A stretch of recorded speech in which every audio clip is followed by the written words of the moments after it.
आजूबाजूला जे शिवसैनिक थांबले असतील त्यांनी कृपया आपल्या रांगेत उभं राहावं. प्रचंड मोर्चा महागाईच्या विरोधात सुरू आहे. हा शासनाने महायुतीमध्ये माफ करू, लाईट बिल मध्ये माफ करू या पद्धतीने शेतकऱ्यांनी सांगितलं, पण शेतकऱ्याचं काम कोणतंही झालेलं नाही. प्रत्येकाला सांगत होते विषय करत नाही. फक्त पक्षामध्ये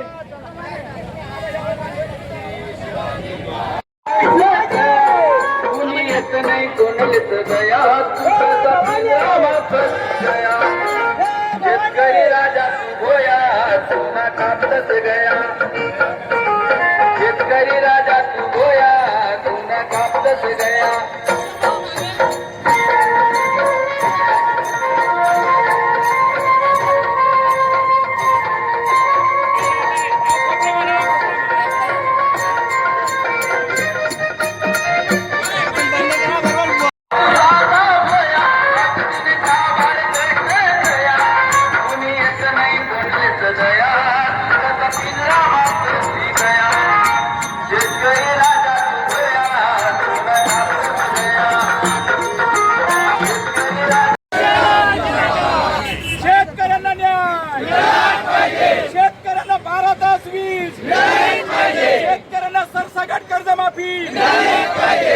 विद्यार्थ्यांना न्याय,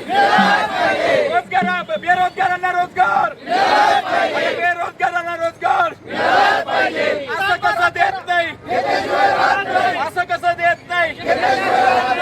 सातबारा कोरा, सातबारा कोरा, सिलेंडरचे भाव कमी.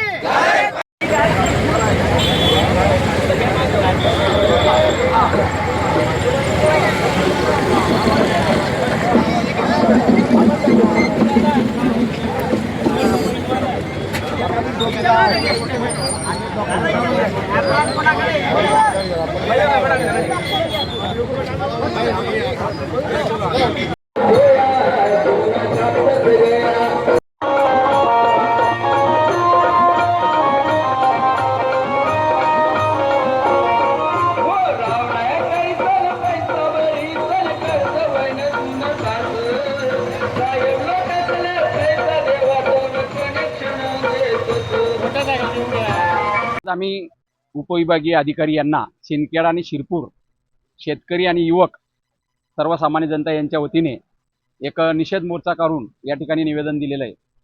आमच्या त्या ठिकाणी मागण्या अशा आहेत की जी प्रचंड भरमसाठ महागाई वाढलेली, डिझेल, पेट्रोल, गॅस ही कमी झाली पाहिजे. याच्यावर नियंत्रण सरकारचं असून सरकारने कमी केली पाहिजे.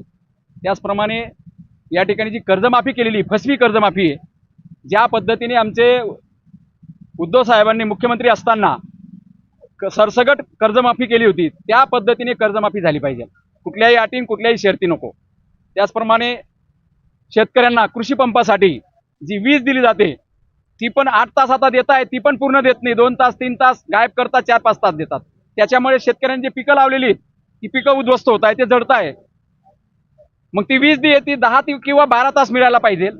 आणि जे पाणी या ठिकाणी तापीमध्ये, आपण आता तिकडनं आला असाल, आपण बघता तापीमध्ये किती पाणी, पाऊस पडला का हे पाणी वाहून जातं. मग या पाण्याला शेतकऱ्याच्या बांधापर्यंत कोण पोहोचवणार? या ठिकाणी सत्ताधारी आहेत, सर्व आमदार, 4-5 जे आमदार आहेत ते सगळ्या सत्तेमधले आमदार आहेत. मग हे काय करताय? तर ते पाणी शेतकऱ्याच्या बांधापर्यंत पोहोचवायला पाहिजे.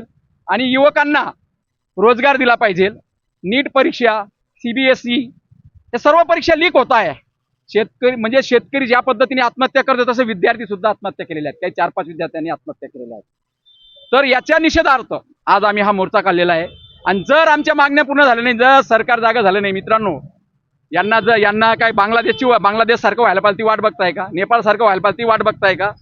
किंवा श्रीलंका झालं तशी वाट बघताय का? तसं होऊ नये, या माझ्या देशामध्ये असा अराजकता मातू नये म्हणून सरकारने तात्काळ या मागण्यांवरती दखल घेतली पाहिजे. आणि महागाईवर, सगळ्यात महत्त्वाचं, महागाईवर नियंत्रण आणलं पाहिजे. आणि आमच्या शेतकऱ्याच्या मालाला हमी भाव दिला पाहिजे. अशा आमच्या प्रमुख मागण्या आहेत. त्याप्रमाणे महसुली भागामध्ये आणि ते आराखेडचं टोल नाका आहे ना, या ठिकाणी प्रचंड भ्रष्टाचार आहे. आणि जर भ्रष्टाचार जरी तात्पुरता थांबवला तरी सुद्धा शेतकऱ्यांची आत्महत्या थांबतील. कारण शेतकऱ्यांचे प्रश्न महसूल डिपार्टमेंट नंतर माल घेऊन जाणं येणं याच्यामध्ये असून तिथं भ्रष्टाचार होतो. तो भ्रष्टाचार जरी थांबला तरी सुद्धा शेतकरीला समाधान वाटेल. आणि म्हणून अशा आमच्या मागण्या आहेत. आणि नरेंद्र मोदी बाबांना विनंती की बाबा, आमचे 12 वर्षामध्ये वाटळं करून टाकलेलं आहे.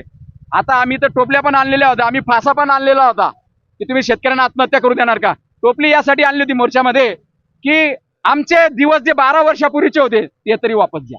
तेव्हा 50 रुपये डिझेल भाव होता, गॅस सिलेंडर तेव्हा 400 रुपये होते, खत स्वस्त होतं, हा, आणि तेलाचा भाव कमी होता. ते आमचे पूर्वीचे दिवस देऊन दे बाबा, तुझ्याकडनं काहीच नाही. जर नरेंद्र बाबा जर 70 वर्ष राहून गेले ना, मला वाटतं का माणसाला शेपूट लावून टाकेल. म्हणजे रिवर्स घेऊन चाललेत ते. म्हणजे माणसाला शेपूट येईल, वांद्रासारखा माणूस जगायला लागेल बुवा, असं आम्हाला वाटायला लागलंय. आणि म्हणून आम्ही आज या ठिकाणी त्यांच्या लक्षात यावं, निषेध म्हणून हा मोर्चा काढलेला होता. आमच्या मागण्यांची दखल घेतील आणि पूर्ण करतील अशी अपेक्षा आहे. नाही झालं तर आम्ही रस्त्यावरची लढाई लढू, उद्धव बाळासाहेब ठाकरे गटाच्या वतीने.